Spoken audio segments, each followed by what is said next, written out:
бид эхлэгээсээ тэнгэр рүү ширтэн биширч болно. Эсвэл тэнгэрийн хэрэгс дээрээс эргээд их нутгаа харж байна. Гэтэ бидэнд давах ёстой сорилтууд бий.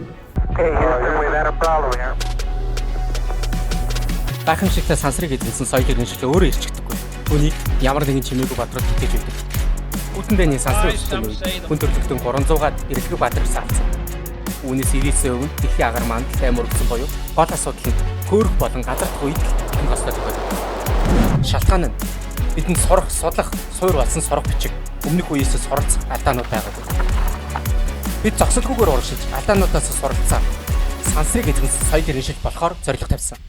Сансрын таасан зургаас бүрдэн үсэж, өндөгнөөсөө дөнгөж хагарсан өндөрлөгдөн эргээд өөрсдийн жинхэнэ үсэлд гарлаа танин мэдих хаягд гарч буй ихний бодол бол сайн. Today, the moon is calling us again. Хагас зууны дараа хүн төрлөختөн дахин сар руу зорин хөдлөх гэж байна. Энэхүү түүхэн мөчийг хамтаа гэрчлэхийг хүсвэл 4 сарын 2-нд 18 цагаас Science Café дээр уулзсан. Бүртгэлийн линкийг комент хэсэгт Artemis-гээ даваарай.